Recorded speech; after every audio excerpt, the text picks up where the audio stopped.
ሰላም ጤና ይስጥልኝ ክብራትና ክብራን የሄልዝ ኤዱኬሽን ቻናል ቤተሰቦች እንደምን አላችሁ? እኔ አለው እግዚአብሔር ይመስገን ደህና ነኝ። ዛሬም በጠቃሚና በአዲስ ፕሮግራም በድጋሜ ተገናኝተናል። በዛሬው የጤና ፕሮግራማችን ላይ የምንመለከተው መቼም ቢሆን ችላ ልትሏቸው የማይገቡ 10 ቀድመው የሚታዩ የሐሞት ጠጠር ምልክቶችን እነግራችኋለሁኝ። ይህ የጤና ትምህርት ታዲያ እንደተለመደው ለበርካቶች እንዲደርስ ሁላችሁም በቅንነት ላይክና ሼር ማድረጋችሁን እንዳትዘነጉ። ጥያቄያችሁን ደግሞ በኮመንት ላይ አስፍሩልኝ፣ እመልስላችኋለሁኝ። በቀጥታ ወደ ጤና ትምህርታችን የማልፍ ይሆናል። ምግብን ከተመገባችሁ በኋላ ከጎድን አጥንታችሁ በታች እንግዳ የሆነ ህመም ተሰምቷችሁናም ችላ ብላችሁት ታውቃላችሁ? ወይም ደግሞ ምናልባት ያለምንም ግልጽ ምክንያት በተደጋጋሚ የሚመለስ የሆድ መነፋት፣ ማቅለሽለሽ ወይም ድንገተኛ የሆድ አለመመቸት አጋጥሟችሁስ ይሆናል? ሰውነታችሁ ከባድ ጥቃት ከመከሰቱ በፊት ከረጅም ጊዜ በፊት ስለ ሐሞት ጠጠር ማስጠንቀቂያ እየሰጣችሁ ይሆናል። የሐሞት ጠጠሮች ለዓመታት ያክል ምንም ምልክት ሳያሳዩ ሊቆዩ ይችላሉ። ነገር ግን ምልክቶች መታየት ሲጀምሩ ብዙ ሰዎች እነሱን እንደ ተራ የምግብ አለመፈጨት፣ የሆድ ጋዝ ወይም እያረጁ መምጣት አድርገው ይሳሳታሉ።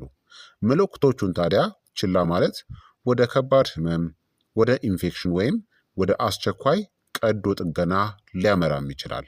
ታዲያ በዛሬው ቪዲዮአችን ላይ መቼም ቢሆን ችላ ልትሏቸው የማይገቡ 10 ቀድሞ የሚታዩ የሐሞት ጠጠር ምልክቶችን፣ ለምን እንደሚከሰቱ እና ሰውነታችሁ ምን ሊነግራችሁ እየሞከረ እንደሆነ እነግራችኋለሁኝ። እስከ መጨረሻው ድረስ መቆየታችሁን እርግጠኛ ሁኑ።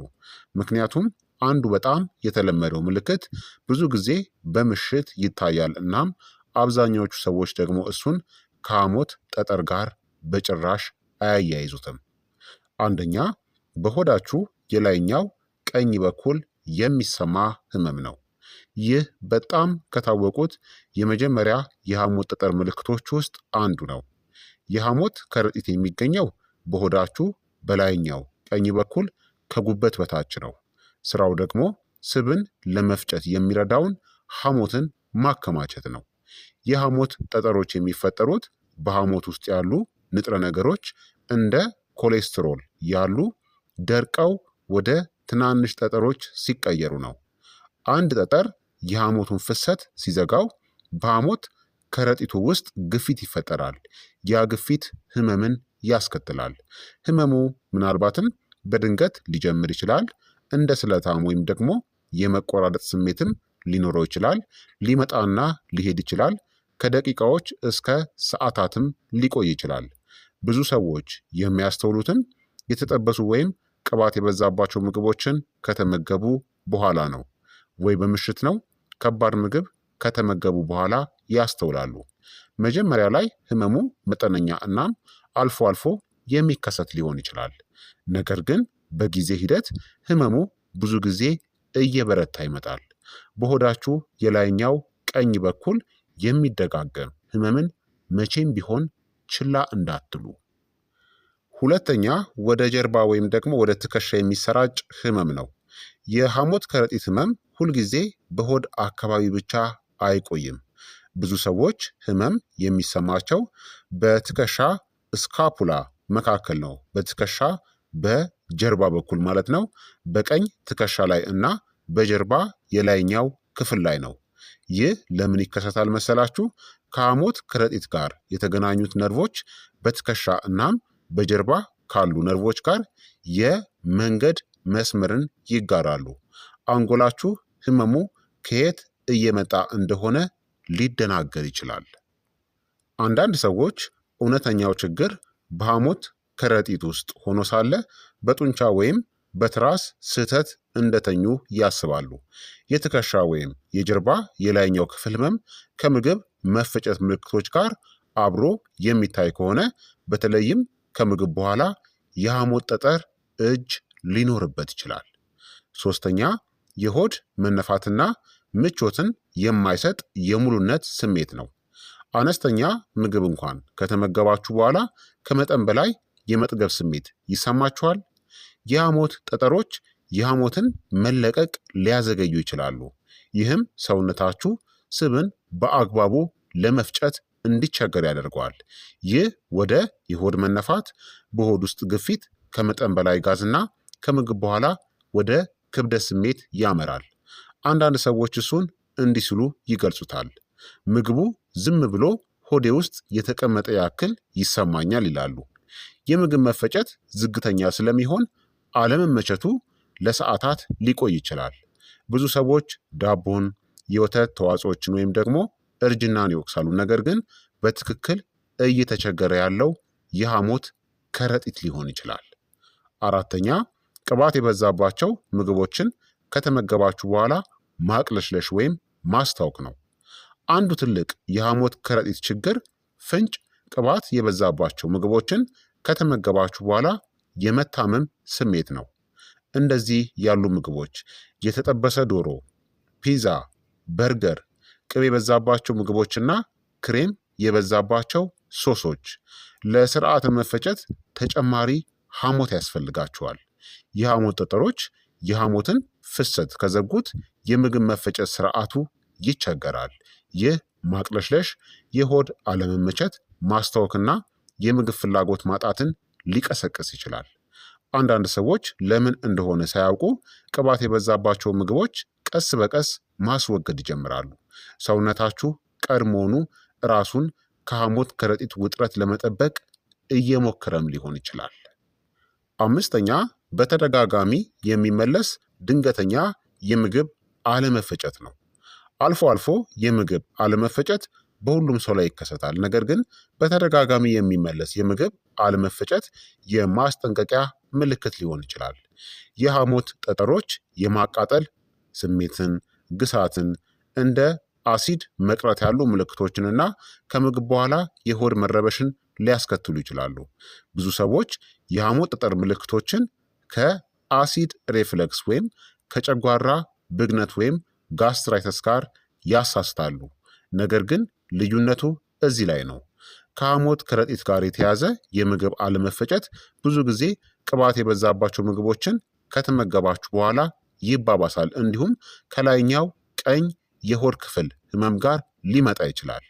የምግብ አለመፈጨት ደጋግሞ የሚመለስ ከሆነ ዝም ብላችሁ ቸል አትበሉ፣ ወይም ደግሞ ለአሲድ ማስታገሻ የሚሆኑ መድኃኒቶችን ለዘላለም መውሰዳችሁን አትቀጥሉ። የሐሞት ከረጢታችሁ ትኩረት ያስፈልገው ይሆናል። ስድስተኛ፣ የሰገራ ቀለም መለወጥ ነው። ይህ ምልክት ብዙ ሰዎችን ያስገርማል። ሐሞት ለሰገራ መደበኛውን ቡናማ ቀለም ለመስጠት ይረዳል። የሐሞት ጠጠሮች የሐሞትን ፍሰት በሚዘጉበት ጊዜ ሰገራ የገረጣ የሸክላ አፈር ቀለም ያለው ፈዘዝ ያለ ቢጫና አመዳማ ይሆናል። አንዳንድ ሰዎች ሰገራው ቅባት የበዛበት መሆኑን ወይም በውሃ ላይ መንሳፈፉን ያስተውላሉ።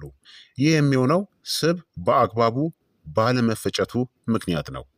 የሰገራ ቀለም መለወጥ መቼም ቢሆን ችላ ሊባል አይገባም፣ በተለይም ከሆድ ህመም ወይም ማቅለሽለሽ ጋር ሲደባለቅ። ይህ በሐሞት ስርዓት ውስጥ መዘጋት እንዳለ ሊያመለክት ይችላል። ሰባተኛ፣ ያለ ፈሳሽ ማነስ ወይም ደግሞ ውሃ ሳይጠማችሁ የሽንት መጥቆር ነው። በቂ ውሃ እየጠጣችሁም ቢሆንም እንኳን ሽንታችሁ ባልተለመደ ሁኔታ ከጠቆረ ትኩረት ስጡ። የተዘጋ ሐሞት በሰውነት ውስጥ የቢሊሩቢን መጠን እንዲጨምር ሊያደርግ ይችላል። ያ ትርፍ ቢሊሩቢን ወደ ሽንት ሊገባ ይችላል። ይህም ሽንታችሁን ጥቁር፣ ቢጫ፣ የአምበር ቀለምና ቡናማም ሊያደርገው ይችላል። አንዳንድ ሰዎች ዝም ብለው ውሃ እንደጠማቸው ወይም ፈሳሽ እንዳነሳቸው ያስባሉ። ነገር ግን የሽንት መጥቆር ከምግብ መፈጨት ምልክቶች ጋር አብሮ ሲታይ የሐሞት ጠጠሮች በመደበኛው የሐሞት ፍሰት ውስጥ ጣልቃ እየገቡ ሊሆን ይችላል። ስምንተኛ፣ ትኩሳት ወይም ብርድ ብርድ ማለት ነው። ይህ ምልክት ከባድ ሊሆን ይችላል።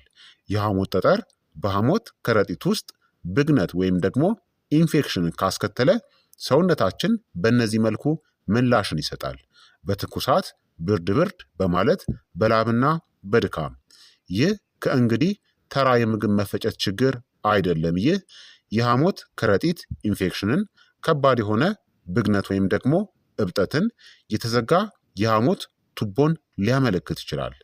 ትኩሳት ከሆድ ህመም ጋር ከታየ የህክምና ትኩረት ማግኘት አስፈላጊ ነው። ይህን ችላ ማለት አደገኛ ሊሆን ይችላል። ዘጠነኛ የቆዳ ወይም የአይን ቢጫ መሆን ነው። ይህ ሁኔታ ጃውንዲስ ወይም የአይን ቢጫ መሆን ይባላል።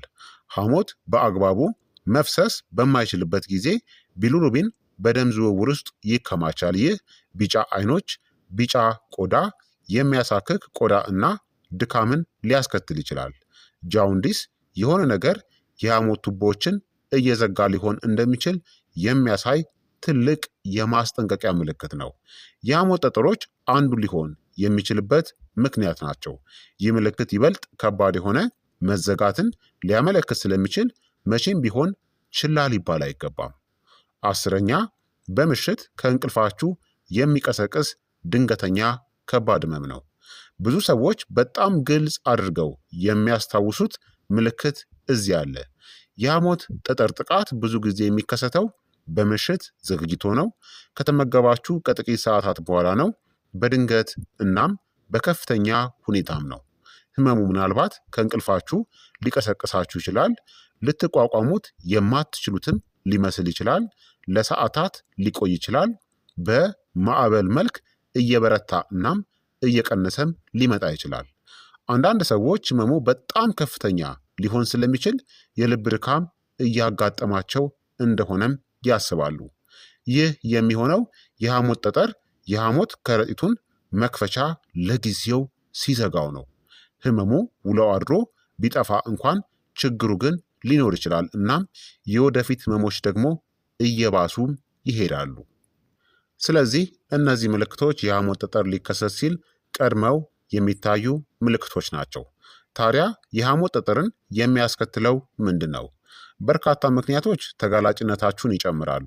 ጤናማ ያልሆኑ ቅባቶች የበዙበት አመጋገብ ካላችሁ፣ ከልክ ያለፈ ውፍረት፣ ፈጣን የሆነ የክብደት መቀነስ፣ የስኳር በሽታ፣ የቤተሰብ ታሪክ፣ እርጅና እናም ከመጠን በላይ መቀመጥ እንዲሁም ፋይበር ያነሳቸው ምግቦችን የምትመገቡ ከሆነ እንዲሁም ሴቶች ደግሞ ከወንዶች ይልቅ በሐሞት ጠጠር የመያዝ እድላቸው ከፍተኛ ነው። ነገር ግን ማንኛውም ሰው ሊያዝ ይችላል። ታዲያ የሐሞት ከረጢትን ጤና ለመደገፍ ሊረዱ የሚችሉ ምግቦች ደግሞ አሉ። ምግብ ሁልጊዜ የሐሞት ጠጠርን ማስወገድ ባይችልም ጤናማ ልማዶች በሐሞት ከረጢት ላይ የሚፈጠረውን ውጥረት ለመቀነስ ሊረዱ ይችላሉ። አትክልቶች፣ በፋይበር የበለጸጉ ምግቦች እንደ ፖም፣ ኦትስ፣ እንደ ቦለቄ፣ ጤናማ ቅባቶችን በመጠኑ እና ብዙ ውሃን መጠጣት ያስፈልጋል። እነዚህን ምግቦች ደግሞ ቀንሱ። የተጠበሱ ምግቦችን፣ ከባድ ቅባት የበዛባቸው ምግቦችን፣ ከመጠን በላይ ስኳርና በከፍተኛ ሁኔታ የተቀነባበሩ ምግቦችን፣ ከትላልቅ ምግቦች ይልቅ ትናንሽ ምግቦችን መመገብም ይረዳችኋል። ታዲያ መቼ ነው ህክምና ማድረግ ያለባችሁ? ከባድ የሆነ የሆድ ህመም፣ ትኩሳት፣ ቢጫ ቆዳ ወይም ደግሞ አይኖች፣ ተደጋጋሚ ማስታወክና ከምግብ በኋላ የሚቀጥሉ ምልክቶች ካሉ። የሐሞት ጠጠሮች አንዳንዴ ወደዚህ ሊያመሩ ይችላሉ። ወደ ኢንፌክሽን፣ ወደ የፓንክሪያስ ብግነት ወይም ደግሞ ፓንክሪያታይትስ ወደምንለው ወደ ተዘጉ የሐሞት ቱቦችና ወደ የሐሞት ከረጢት መጎዳት ሊያመሩ ይችላሉ። የቀደመ ህክምና ማድረግ ከባድ ችግሮችን ለመከላከል ይረዳችኋል። ታዲያ ሰውነታችሁ ከመጮሁ በፊት በሹክሹክታ ይናገራል። የሐሞት ጠጠሮች ብዙ ጊዜ በትናንሽ የማስጠንቀቂያ ምልክቶች ይጀምራሉ። በትንሽ የሆድ መነፋት፣ በመጠነኛ ህመም፣ ከምግብ በኋላ የሚመጣ እንግዳ የሆነ ማቅለሽለሽ። ነገር ግን እነዚያን ምልክቶች ችላ ማለት ችግሩ በጊዜ ሂደት እየባሰ እንዲሄድ ይፈቅዳል። እነዚህን ምልክቶች ቀድማችሁ በተገነዘባችሁ ቁጥር ጤናችሁን በፍጥነት መጠበቅና ችግሮችን ማስወገድ ትችላላችሁ። ስለዚህ በኮሜንት ላይ እስቲ መልሱልኝ። ከእነዚህ ምልክቶች መካከል ይበልጥ ያስገረማችሁ የትኛው ነው?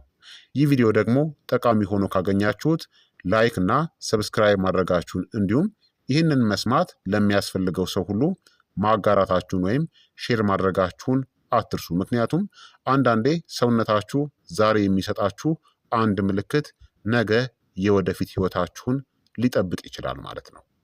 በቀጣይ የጤና ትምህርት እስከምንገናኝ እኔንም እናንተንም ቸር ያቆየን። የዛሬው ይህን ይመስል ነበረ።